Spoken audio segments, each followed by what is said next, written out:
दोस्तों, टेलीस्कोप की मदद से आसमान को देखने पर आसमान में झिलमिलाते ये सितारे कितने खूबसूरत लगते हैं, है ना? लेकिन इस खूबसूरती के पीछे छिपा है एक ऐसा ब्रह्मांड जो दिखने में जितना दिलकश है उतना ही खतरनाक भी। आज की वीडियो में हम खुलासा करने जा रहे हैं अंतरिक्ष की 5 ऐसी डरावनी सच्चाई को जिसे जानने के बाद शायद अगली बार आसमान के तारों को देखते वक्त आपके रोंगटे भी खड़े हो जाएंगे। तो क्या तैयार हैं आप? स्वागत है आपका विज्ञान 360 में। नंबर 1, अंतरिक्ष की डरावनी खामोशी। मान लो आप अंतरिक्ष की ऐसी जगह में तैर रहे हो जहां सिर्फ और सिर्फ अंधेरा और खामोशी हो, जहां ना कोई आवाज हो ना कोई शोर हो, तो बस सन्नाटा और गहरी शांति। और इसकी वजह है यहाँ कोई हवा का ना होना, जिसकी वजह से आवाज कभी नहीं पहुंचती। वहां अगर कोई इमरजेंसी आ जाए और आप स्पेस में जोर से चिल्लाओ तो भी कोई भी आपकी चीख नहीं सुन पाएगा। आपके लिए मदद के लिए सिर्फ सहारा बनकर होगा रेडियो कम्युनिकेशन। सोचो, ऐसे डरावने सिचुएशन में आप अगर फंस गए तो कैसा होगा? नंबर 2, ब्रह्मांड के ऐसे भटकते ग्रह जो किसी तारे से बंधे नहीं। आप एक ऐसे ग्रह के बारे में सोचिए जो ना किसी सूरज के चारों ओर घूमता है, ना उसकी कोई रोशनी है और ना गर्मी है, तो बस ठंडी और काली अंधेरी दुनिया। ऐसे ग्रह जो उन प्लैनेटरी सिस्टम से तैयार होते हैं जहां वे शुरू में बने और फिर वहां से बाहर निकल गए, या वे किसी भी प्लैनेटरी सिस्टम में आजाद रूप से बन सकते हैं। ऐसे ग्रहों को भटकते ग्रह कहा जाता है जो बिना किसी तारे के अंतरिक्ष में घूमते रहते हैं। वैज्ञानिकों का मानना है कि हमारी मिल्की वे गैलेक्सी में ही अरबों खरबों ऐसे भटकते ग्रह मौजूद हो सकते हैं। अगर इनमें से कोई एक भी हमारे सौरमंडल में घुस आए तो सोचो क्या तबाही मच सकती है यहाँ। लेकिन अच्छी बात फिलहाल ये है कि अभी तक उन्होंने हमसे दूरी बना कर रखी है। Number 3, cosmic radiation. ऐसे देखा जाए तो पृथ्वी पर हम फिलहाल इससे बिल्कुल सेफ है, क्योंकि हानिकारक रेडिएशन से हमको बचाता है हमारी ओजोन परत और मैग्नेटिक फील्ड। लेकिन बात अगर अंतरिक्ष की करें तो वहां हमें बचने के लिए कोई सुरक्षा कवच नहीं मिलेगा। ऐसे में अंतरिक्ष यात्री को लगातार कॉस्मिक रेडिएशन को झेलना पड़ता है, यानी ऐसी खतरनाक ऊर्जा किरणें जो फटते तारों और ब्लैक होल से आती हैं। ये डेंजरस कॉस्मिक रेज हमारे सेल्स और डीएनए को डैमेज कर सकती है। इतना ही नहीं, ये कैंसर तक का कारण बन सकती है। और यही है वो सबसे बड़ा खतरा जो भविष्य के स्पेस मिशंस के सामने खड़ा है। Number 4, supernova explosions. तारों की मौत का धमाका।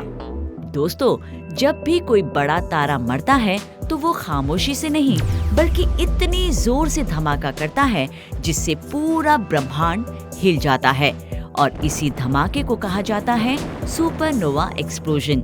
एक ऐसा धमाका जिसमें निकलती है अरबों सूरज जितनी एनर्जी। अगर ऐसा कोई सुपरनोवा धमाका पृथ्वी के 50 लाइट ईयर्स के अंदर होता है तो हमारी पृथ्वी का एटमॉस्फेयर उड़ सकता है और रेडिएशन की बारिश हमें खत्म कर सकती है। डरावना है ना? लेकिन फिलहाल के लिए नहीं, क्योंकि अभी हम सेफ है। नंबर 5, ब्लैक होल्स, ब्रह्मांड के राक्षस। इस तरह के हत्यारे हमारे ब्रह्मांड में बेखौफ घूम रही हैं। ये वो जगह है जहाँ ग्रेविटी इतनी होती है कि रोशनी भी उससे बच के निकल नहीं सकती। इस राक्षस के करीब जो कुछ भी जाता है ये उसे निगल जाता है। स्पेसक्राफ्ट, ग्रह, तारे, यहाँ तक कि पूरी गैलेक्सी भी। सबसे भयानक बात तो ये है कि हम खुद नहीं जानते कि हमारे आसपास कितने ब्लैक होल्स फिलहाल के लिए मौजूद है। ऐसे में अगर हमारे सोलर सिस्टम के पास कोई ब्लैक होल आ गया तो समझ लो वो हमारे अस्तित्व को ही मिटा कर रख देगा। तो अगली बार जब आप तारों से सजे रात के आसमान की तरफ देखो तो याद रखना, ये जितना खूबसूरत है उतना ही खतरनाक भी, क्योंकि ब्रह्मांड की गहराइयों में ऐसे ऐसे राज छुपे हैं जो हमारी सोच से परे हैं। लेकिन बात अगर ब्लैक होल्स की हो रही है तो क्या आप जानती हैं हमारे मिल्की वे गैलेक्सी खुद भी छोटे छोटे गैलेक्सीज को निकलते हुए एक ब्लैक होल की तरह बर्ताव कर रही है। ये चौंकाने वाला खुलासा किया है यूरोपियन स्पेस एजेंसी की स्पेस ऑब्जर्वेटरी गया ने। दोस्तों, अगर आपको ऐसा लग रहा है कि आप हमारी गैलेक्सी को अब तक पूरी तरह से जान चुके हैं तो जरा रुकिए, क्योंकि सच तो ये है कि हम अब भी इसे लेकर सिर्फ कयास ही लगा रहे हैं। हमारे सूरज से परे मिल्की वे गैलेक्सी में सोलर सिस्टम का पूरा समंदर छिपा है और हर एक पल पहले से ज्यादा रहस्यमय है।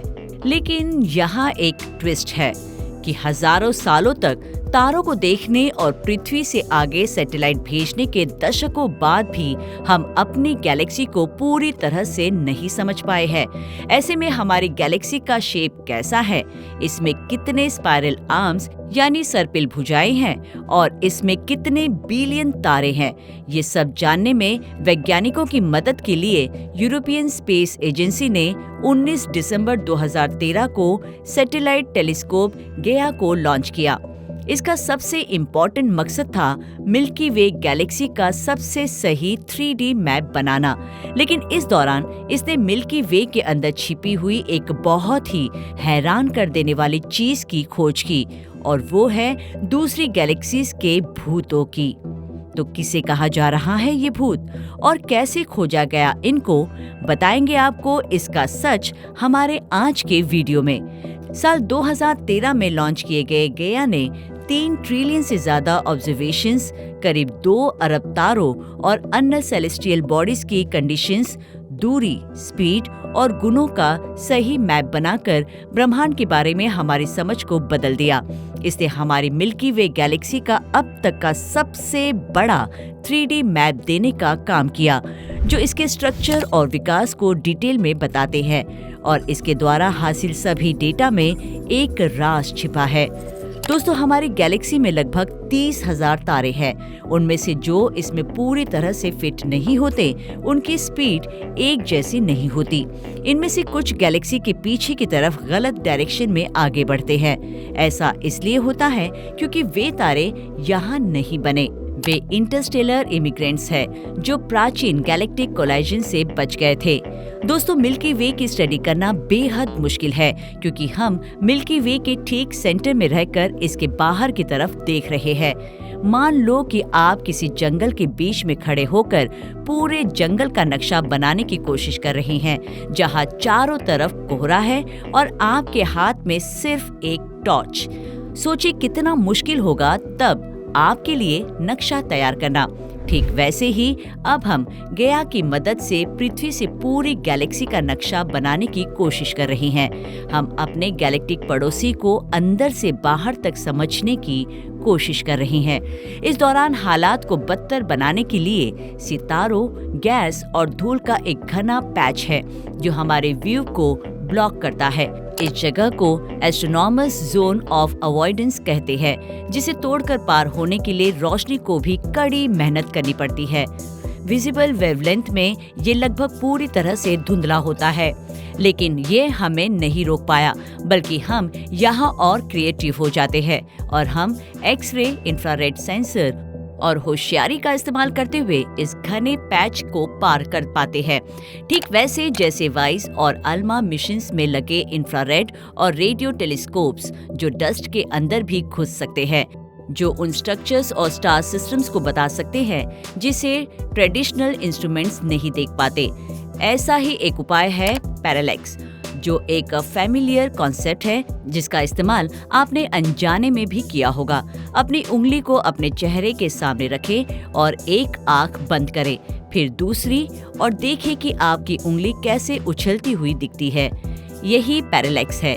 गेया ने सूरज के चारों ओर पृथ्वी की ऑर्बिट को कॉस्मिक मेजरिंग स्टिक के रूप में इस्तेमाल कर इसे एस्ट्रोनॉमिकल प्रोपोर्शन तक बढ़ाया। पृथ्वी की ऑर्बिट के दौरान तारों में होने वाले छोटे छोटे बदलावों को देखकर गेया प्रकाश वर्षों में दूरी को कैलकुलेट कर सकता था। थ्योरी ये भी है कि एक तारा जितना दूर होता है उतनी ही उसकी स्पीड कम दिखाई देती है।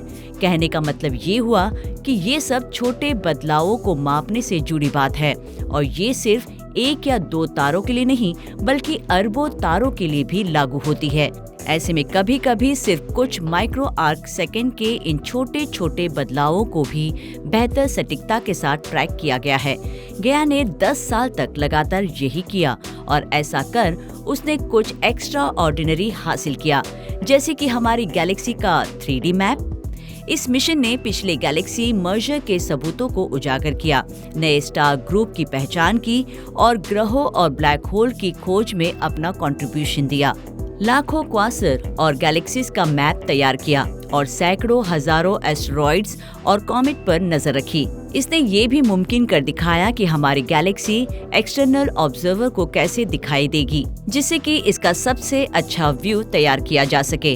वैज्ञानिकों ने 30,000 तारों के एक अजीबोगरीब ग्रुप को देखा जो हमारी मिल्की वे गैलेक्सी में मौजूद अरबों तारों के मुकाबले गलत डायरेक्शन में घूम रहे थे। उनमें अलग चमक, अलग अलग स्ट्रक्चर्स और स्पीड पैटर्न थे जो नॉर्मल गैलेक्टिक फ्लो को चुनौती देते थे। जब शोधकर्ताओं ने गैलेक्टिक कोलाइजन को सिमुलेट किया तो एक आश्चर्यजनक सिनेरियो पूरी तरह से फिट हुआ। जब एक ड्वार्फ गैलेक्सी मिल्की वे से टकराई तब उसके स्टेलार के बचे हुए हिस्से बिखर गए। ये वही गया एनसेलेडस गैलेक्सी थी जिसे सॉसेज गैलेक्सी भी कहा जाता है, क्योंकि ग्राफ पर दिखाए गए इसके बचे हुए तारों का आकार लंबा है। ये बॉनी गैलेक्सी लगभग 8 से 11 अरब साल पहले हमसे टकराई थी और ये हमारी गैलेक्सी के इतिहास में सबसे महत्वपूर्ण मर्जर्स में से एक है। लेकिन ये सिर्फ एक गैलेक्सी नहीं थी जो मिल्की वे का एकमात्र ब्रह्मांडीय भोजन बनी, बल्कि इसकी तरह और 5 बॉनी गैलेक्सीज को मिल्की वे ने निगल लिया। जी हाँ, गया के नक्शे में ये दिखाया गया कि मिल्की वे ने कम से कम 5 छोटी गैलेक्सीज को निगल लिया, जिनमें से कुछ की खोज हाल ही में हुई है और इनमें से हर गैलेक्सी अपने साथ तारों का सेट और ब्लैक होल्स लेकर आई। अब सेक्वाया गैलेक्सी का ही एग्जाम्पल ले लीजिए, जो मिल्की वे के बाहरी हालो यानी प्रभामंडल में मेटल के बिना मौजूद तारों को जोड़ने के लिए जिम्मेदार थी। इसके अलावा एक गैलेक्सी ऐसी भी है जो अभी भी मिल्की वे से टकराने के प्रोसेस में है। सेजिटेरियस नाम की बॉनी गैलेक्सी पिछले 5 अरब सालों में एक बार नहीं, 2 बार नहीं बल्कि 3 बार मिल्की वे से टकरा चुकी है। हालांकि इसके असर ने मिल्की वे को बर्बाद नहीं किया, बल्कि इसे एक नया आकार दे दिया। एक थ्योरी ये भी है कि इनमें से किसी एक टकराव के दौरान सेजिटेरियस द्वारा ट्रिगर किए गए स्टार फॉर्मेशन की लहर से सूरज का जन्म हुआ था। इन रिपल इफेक्ट्स यानी तरंगों के प्रभावों को अभी भी हमारी गैलेक्टिक डिस्क में स्टार्स के डिस्ट्रीब्यूशन में देखा जा सकता है। इन सब बातों को जानना गया की मदद से मुमकिन हो पाया है। साल 2013 में लॉन्च हुआ गया स्पेसक्राफ्ट दूसरे लैग्रेंज पॉइंट यानी L2 पॉइंट पर बैठा था, जो पृथ्वी से लगभग 1.5 मिलियन किलोमीटर दूर है, जहां पृथ्वी और सूरज से ग्रेविटेशनल फोर्सेस इसे स्टेबल पोजीशन में बनाए रखते हैं। गया ने रॉकेट की तरह थ्रस्टर का इस्तेमाल नहीं किया था, बल्कि ये छोटे और ठंडे गैस जेट द्वारा चलता था, जो हर दिन सिर्फ 1 दर्जन ग्राम फ्यूल का इस्तेमाल करता था। और इसी के साथ इसने डेटा कलेक्शन, मेजरिंग, कैटलॉगिंग और रिफाइनिंग करने के एक दशक लंबे बैलेट को तैयार कर गैलेक्सी के बारे में हमारे नजरिए को बदल दिया। गया को अल्ट्रा मॉडर्न इंस्ट्रूमेंट से बनाया गया था। गया में 1 बिलियन पिक्सल कैमरा लगाया गया है, जो अंतरिक्ष में उड़ाया गया अब तक का सबसे बड़ा कैमरा है, जिसे बेहतरीन तरीके से 1 अरब से ज्यादा तारों को बार बार ऑब्जर्व करने के लिए डिजाइन किया गया था। इसमें स्पेक्ट्रोमीटर भी मौजूद है, जो तारे की रोशनी को उसके कंपोनेंट वेवलेंथ में तोड़कर तारे की कंपोजिशन, टेम्परेचर, मोशन और रोटेशन का खुलासा करता है। वक्त के साथ गया ने बहुत सारे ऐसे डेटा को इकट्ठा किया जिसके सामने पहले के डेटा कम लगने लगे और जिससे तारों के बारे में हमारा नजरिया मिल्की वे के एक डायनामिक इवॉल्विंग मैप में बदल गया। 15 जनवरी 2025 को गया ने अपना फाइनल ऑब्जर्वेशन किया। इसकी गैस खत्म हो गई थी, मानो जैसे किसी किताब के आखिरी चैप्टर की तरह। ये धीरे धीरे खत्म होने लगी और फिर इसे 27 मार्च 2025 को बंद कर दिया गया। लेकिन रुकिए, गया की लेगेसी यानी विरासत अभी शुरू हुई है।